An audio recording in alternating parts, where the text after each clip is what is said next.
Kwa majina ninaitwa Duncan Esau Sokolelo. Kwanza nianze kumshukuru Mwenyezi Mungu kwa ajili ya Tanzania na kwa ajili yako waziri mkuu. Haijawahi tokea upendo kama ulioonyesha wa kutusikiliza watoto wako kama kiongozi wetu. Mungu akubariki. Lakini ninashukuru kwa elimu kubwa ulioitoa kwa ajili ya usalama wa nchi yetu, kwamba tatizo lote linalotokea kwetu tunaharibu wenyewe nchi yetu. Wiki 2 zilizopita nilikuwa nchi jirani mojawapo iliyo karibu na sisi. Walitulaumu sana tulipokwenda. Walisema mnapokwenda mmepotea, mtaharibu nchi yenu wenyewe. Tunawatamani kwa sababu nyinyi mnatupokea, mmetukera kwa mnachokwenda kukifanya. Tunaomba Mungu awasaidie msipotee njia hiyo. Tunashukuru kwa elimu hiyo uliyoitoa. Jambo la pili, Mheshimiwa Waziri Mkuu, mwishoni mwa mwaka juzi nilipewa kazi kwa ajili ya ujenzi wa kituo cha afya cha Kiwira. Nilihusika kwenye kitengo cha kuchana mbao. Nilifanya kazi ile, ilikuwa na thamani ya shilingi milioni 480 na pointi. Nilimaliza kazi na mbao zilibebwa, zilienda kufanya kazi kwenye kituo cha afya kilichosifiwa kwamba kweli kimekamilika. Lakini madai yangu nilipeleka ofisi ya kata, ilikuwa mwezi wa kwanza mwaka jana.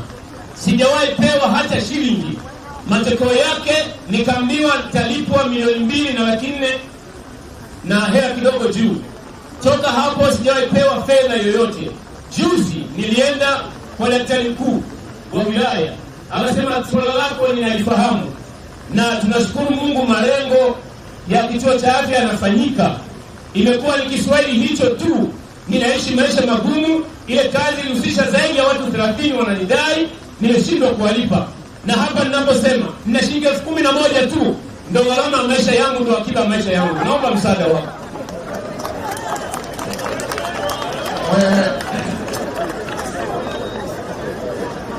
Diwani wa hapa ni mpya au amerudia?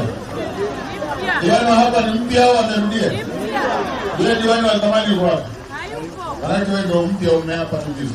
Yule wa zamani yuko wapi ambaye ndio anadaiwa hii milioni 4? Yuko wapi?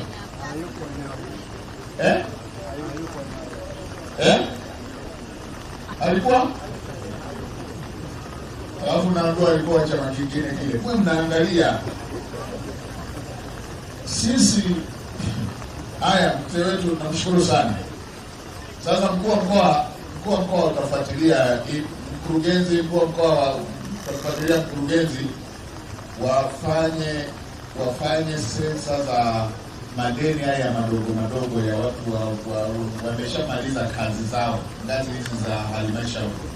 Hivi ni vitu vinauliza sana, kwa sababu huyu mtu wakati anafanya ile kazi aliacha shughuli zingine, kwenda angelipwa kwa siku, aliziacha akaamua afanye kazi ya serikali.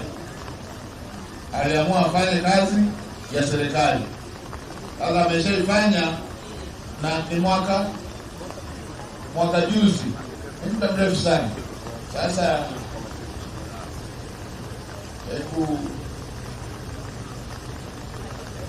katibu muone mzee wetu, patie. Wamesema wao wanalipa ngapi? Milioni 2. Na ilikuwa milioni ngapi? Ilikuwa milioni 4 na 80. Sasa katibu mpatie milioni 2, mkuu wa mkoa afuatilia ile ya kwao wailipe ile ambayo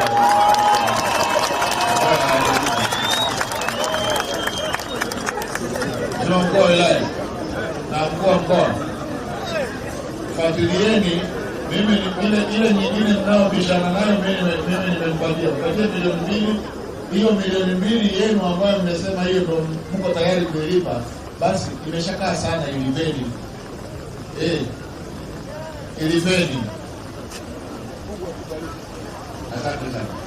Kwa hiyo nani na katibu hapo upewe hiyo, alafu kwa wilaya fuatilia hiyo milioni 2 walipe kwa utaratibu ule kwa fuatilia walipe hiyo.